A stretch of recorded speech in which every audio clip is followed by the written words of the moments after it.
ಈ ಎಲೆಕ್ಷನ್ ಈ ದೇಶದ ಬದಲಾವಣೆ ಆಗಬೇಕು ಅಂತ ಹೇಳಿ ದೇಶದಲ್ಲಿ ಒಂದು ನಾಯಕತ್ವ ಬದಲಾವಣೆ ಆಗಬೇಕು, ಆಡಳಿತ ಬದಲಾವಣೆ ಆಗಬೇಕು, ಎಲ್ಲ ವರ್ಗದ ಜನರಿಗೆ ರಕ್ಷಣೆ ಸಿಗಬೇಕು ಅನ್ನೋ ದೃಷ್ಟಿಯಿಂದ ಈ ಎಲೆಕ್ಷನ್ ಇವತ್ತು ಇಡೀ ದೇಶದ ಉದ್ದಕ್ಕೂ ಕೂಡ ಪ್ರಜಾಪ್ರಭುತ್ವದ ಒಂದು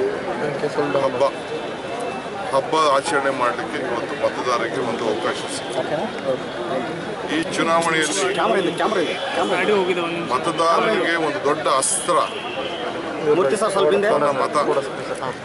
ಆ ಮತವನ್ನು ಬಹಳ ಜವಾಬ್ದಾರಿಯುತವಾಗಿ ಮತ ಇಡೀ ಕೂಡ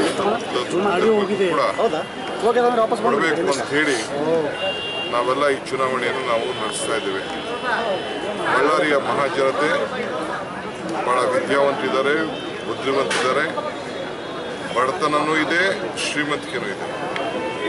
ಆದರೆ ಬಹಳ ನೋವಿನಲ್ಲಿ ಜನ ಇದ್ದಾರೆ.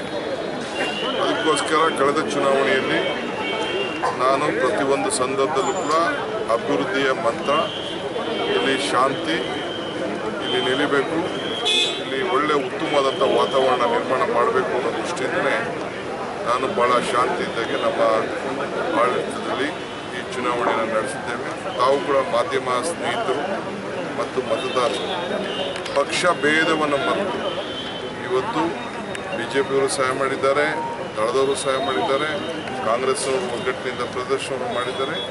ಈ ಎಲೆಕ್ಷನನ್ನು ನಾವು ಅತಿ ಹೆಚ್ಚು ಮತವನ್ನು ಕೊಟ್ಟಿದ್ದಾರೆ. ಇದ್ರ ಜೊತೆಗೆ ನಾನು ಪ್ರತಿ ಹಂತದಲ್ಲೂ ಕೂಡ ಎಲೆಕ್ಷನ್ ಆದಮೇಲೆ ಅಭಿವೃದ್ಧಿ ವಿಚಾರನೇ ಗಮನದಲ್ಲಿ ಇಟ್ಕೊಂಡು ಇಲ್ಲಿರುವಂಥ ಯುವಕರ ಉದ್ಯೋಗ ಸಮಸ್ಯೆ, ರೈತರಿಗೆ ನಾವೇನು ಸರ್ಕಾರಗಳು ಹಿಂದೆಲ್ಲ ನಾವು ಮಾತು ಕೊಟ್ಟಿದ್ದೇವೆ, ಅವರಿಗೆ ಸರಿಯಾದ ರೀತಿಯಲ್ಲಿ ಬೆಳೆ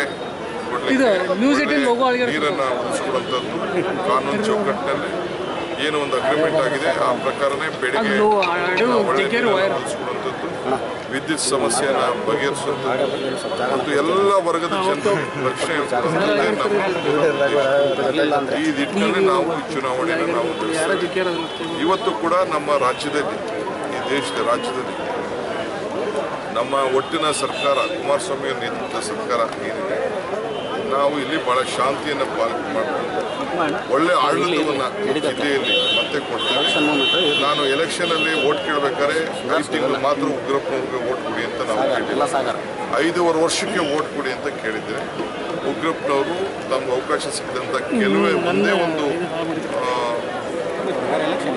ಪಾರ್ಲಿಮೆಂಟ್ ಅಧಿವೇಶನದಲ್ಲಿ ಸೆಷನ್ನಲ್ಲೂ ಕೂಡ ಈ ಬಳ್ಳಾರಿ ಜನತೆಯ ಧ್ವನಿಯಾಗಿ ಅವರ ಪ್ರತಿಪಾದನೆಯನ್ನು ಮಾಡಿದ್ದಾರೆ.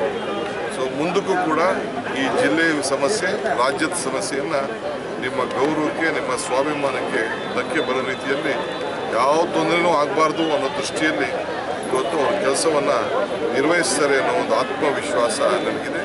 ಇಡೀ ನಮ್ಮ ಪಕ್ಷ ಮತ್ತು ಮಹಾಜನತೆ, ಎಲ್ಲ ಸಂಘ ಸಂಸ್ಥೆಗಳು ಇವತ್ತು ಒಗ್ಗಟ್ಟಿನಿಂದ ಇವತ್ತು ಉಗ್ರಪ್ಪನವ್ರಿಗೆ ಆಶೀರ್ವಾದವನ್ನು ಮಾಡ್ತಾರೆ. ಕಳೆದ ಚುನಾವಣೆಯಲ್ಲಿ ಕೊಟ್ಟಂಥ ಮತಕ್ಕಿಂತ ಅತಿ ಹೆಚ್ಚು ಮತವನ್ನು ಕೊಡ್ತಾರೆ ಅನ್ನೋ ಆತ್ಮವಿಶ್ವಾಸ ನನಗಿದೆ.